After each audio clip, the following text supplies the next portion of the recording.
As I started to read through Srila Prabhupada's personal letters to his disciples, I was primarily looking for quotes on marriage. At the time, I was desperate to try and save my own marriage. Although that was my main motive, I also knew it was my moral duty to try and save my wife and children from possible danger. In this way, I began my research with the blessings of the Lord of Morality, Sri Chaitanya Mahaprabhu.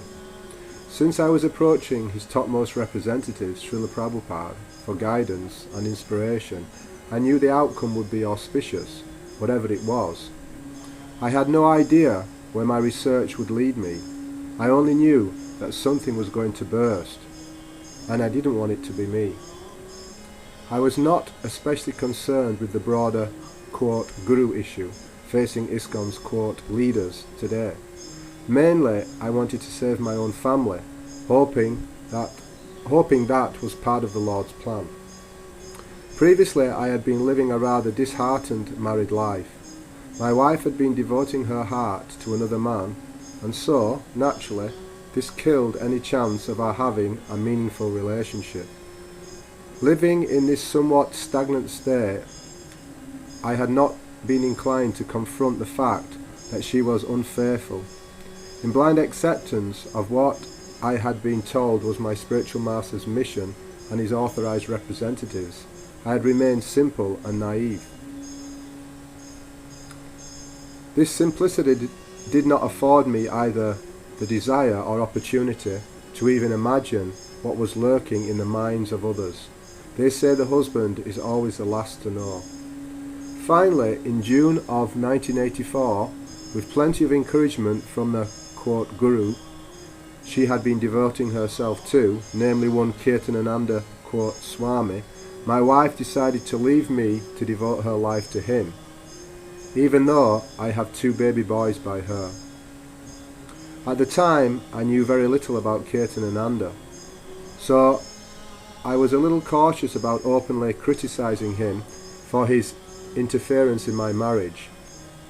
The fact that his, quote, disciples have more weapons than brains also discouraged me from openly challenging him. My wife also knew very little about him, except for the hype that's drilled into all the gullible guru pies at his camp, such as, quote, he's the oldest and first sannyas disciple of Prabhupada, or, quote, he built Prabhupada's palace, so he must be a pure saint. That kind of stuff. In effect, neither of us really knew anything about him at all, so she agreed that I would go to LA and do some research, and if I found out anything suspicious, I would let her know. She said she would then join me if that was the case.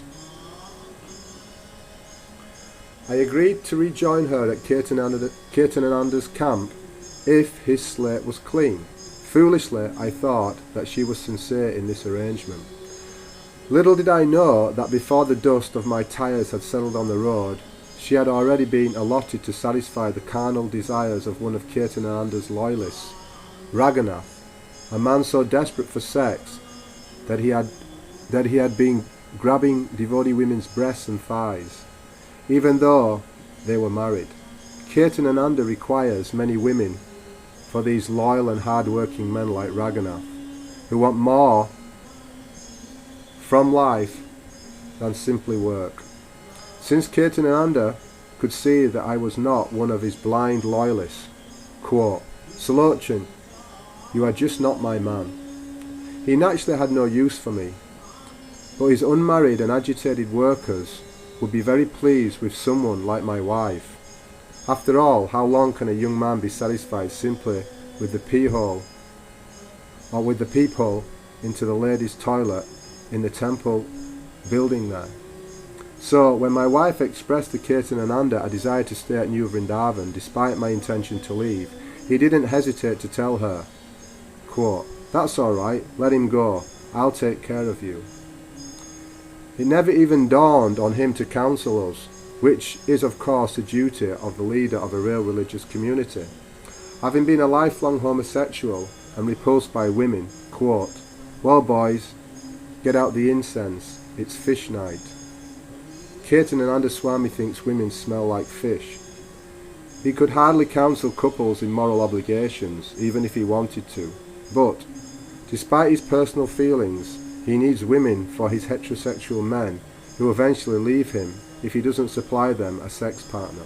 So being a British citizen and somewhat cultured, at least by New Vrindavan standards, my wife was a prize catch for him.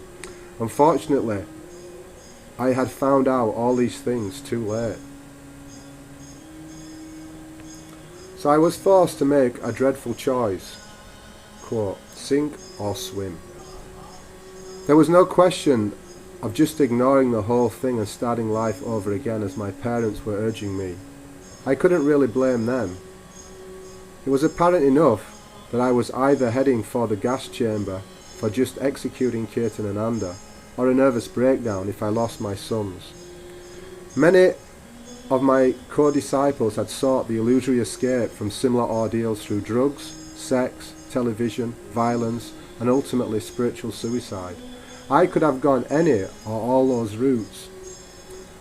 I had the money, and I was free from any immediate obligations or debts. Fortunately, however, the Lord had a different plan for me. By this time, I had heard and read enough about Kirtanananda to know that I had to make my best effort to save my sons from his clutches. Even though it had become apparent my wife was completely under his control. So suffering from the stress of having had my sons forcibly taken from me by Kirtanananda's strong arms, and having lost nearly 40 pounds as a result, I decided to make a stand, practically alone, against one of the richest and most corrupt men in ISKCON. This was after nearly 5 years of lethargic spiritual dormancy. Knowing that Kirtanananda had attacked Srila Prabhupada in the late 60s in his first attempt to take over the movement, I figured that if I could get all the letters dealing with that incident, then I would have something tangible to show my wife about the real character of her new, quote, protector. Having previously indexed for ISKCON's book publishing house, BBT, I resumed that service with one objective in mind, to get access to Prabhupada's letters. Due to my distress, however, I was unable to conceal my real intentions. Thus they refused to let me have them. This struggle went on for nearly 2 months when, by the Lord's grace, I met a devotee who had previously bribed the archives department at no meagre expense for the complete set. He sympathised with my story, having also been stabbed in the back by an, quote, ISKCON despot, and he lent me his own set. For the first time in months I felt hopeful of getting my sons back, although I knew it would still be a long time before I would see my sons safe. Shortly after this breakthrough, I made a large sale of jewellery which enabled me to purchase my computer. It appeared the Lord was definitely with me.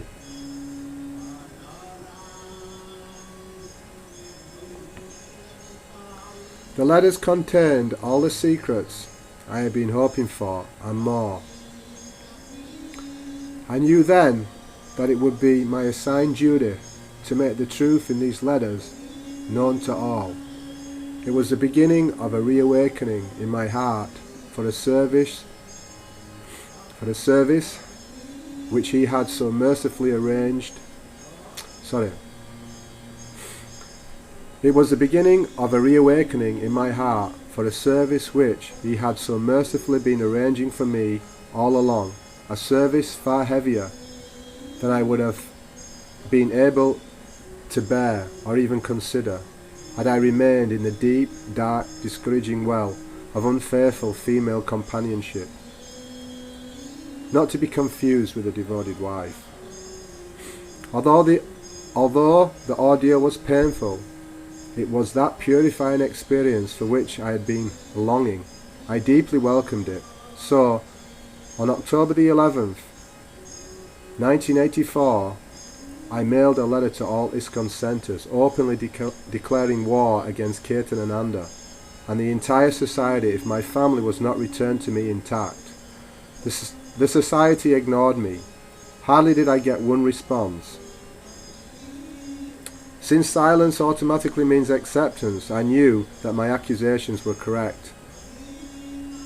and that it was just a matter of time before the truth would triumph. From that point onwards, I was doomed to live in constant hiding from Kirtan Ananda's worshippers, who would have killed me in an instant if they knew where I was parked in my motorhome typing away.